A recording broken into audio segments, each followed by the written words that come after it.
Hello students, class 7th social. Now I am going to explain you lesson number 2 of the history part. The regional kingdom. The history part lesson 2. Regional kingdoms मतलब छोटी छोटी राज्य. पहले बड़ा सा राज्य था, उसके छोटे छोटे राज्य. By the 7th century, 7वीं शताब्दी में big landlords और warrior sales chiefs gained greater importance in the kingdoms. राज्य में सबसे ज्यादा तवज्जो किनको दिया जा रहा था? जमींदारों को और वॉरियर्स सैनिकों को.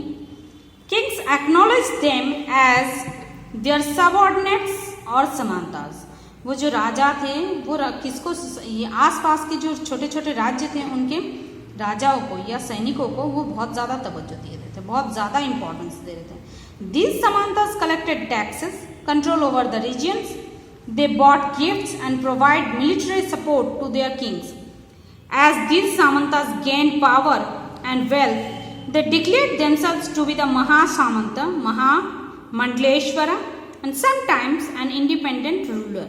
For example, Rashtrakutas in the Deccan, who were initially subordinates of the Chalukyas of Karnataka. In other cases, men uses their military skills to establish kingdoms.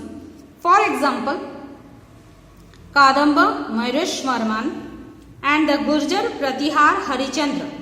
इन सारे जो राजाएं थे, राष्ट्रकूट फैमिली थे, डेक्कन फैमिली को, डेक्कन की रीजन को Rashtrakuta family, Chalukya dynasty for Karnataka areas में, ये सारे मिलिट्री स्किल्स एस्टैब्लिश अपने अपने राज्य, छोटे छोटे राज्य को एस्टैब्लिश करने लगे. North India, come to the part of north India, हम इसके बारे में आप जानकारी लेंगे. नॉर्थ इंडिया में जो सबसे ज्यादा महत्वपूर्ण डायनेस्टीज थे उसमें से पहले नाम में आते हैं Rajput. The Rajput, the word Rajput comes from the Sanskrit word Rajputra which means son of kings. Historians have different opinions regarding their origins. Some believe that they were descendants of the Central Asian tribes. Rajput को माना जाता है सेंट्रल एशिया की tribes जो जनजाति हैं उनके descendants मतलब अग्रज, आगे के वंशज.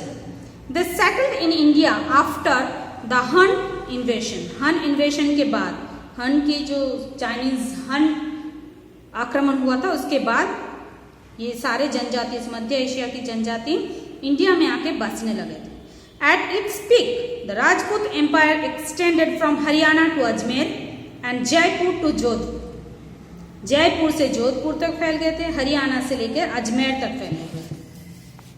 Next, Prithviraj Chauhan. The best known Chauhan ruler was legendary Prithviraj Chauhan who ascended the throne of in AD 1177. Prithviraj was a brave warrior. His life has been immortalized by the poet Chand Bardai in his famous poem Prithviraj Raso. In the poem, the Chand Bardai describes how Prithviraj Chauhan loved and abducted the daughter of Raja Jayachandra of Kannauj. Prithviraj Chauhan को सबसे ज्यादा महत्वपूर्ण राजा माना जाता है राजपूत में से.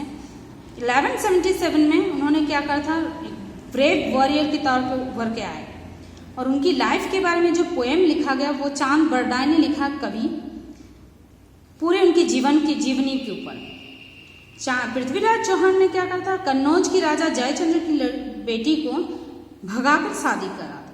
उसके बाद in AD 1191 Prithviraj challenged and defeated Muhammad Ghori, the Turkish invader, in the first battle of Tarain. In the following years, however, Prithviraj was defeated by Ghori in the second battle of Tarain. First battle में मोहम्मद घोरी को उन्होंने हरा दिया पृथ्वीराज चौहान ने, but second battle of Tarain में वो खुद हार गए थे. इस time this defeat could have been avoided if Jayachandra Kannauj had joined forces with Prithviraj.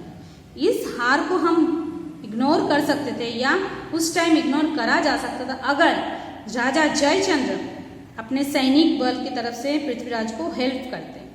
However Jayachandra still angry, क्योंकि वो उनकी बेटी को भगा लेके गए थे पृथ्वीराज चौहान, तो उन्होंने इस हेल्प करने से मना कर दिया. Still angry at the abduction of his daughter, refused to come Prithviraj Chauhan's help. This battle is believed to be the turning point of the history of India, क्योंकि इसके बाद धीरे धीरे बाहरी आक्रमण इंडिया के ऊपर होते गए. Okay, next part I will explain you next day. Thank you.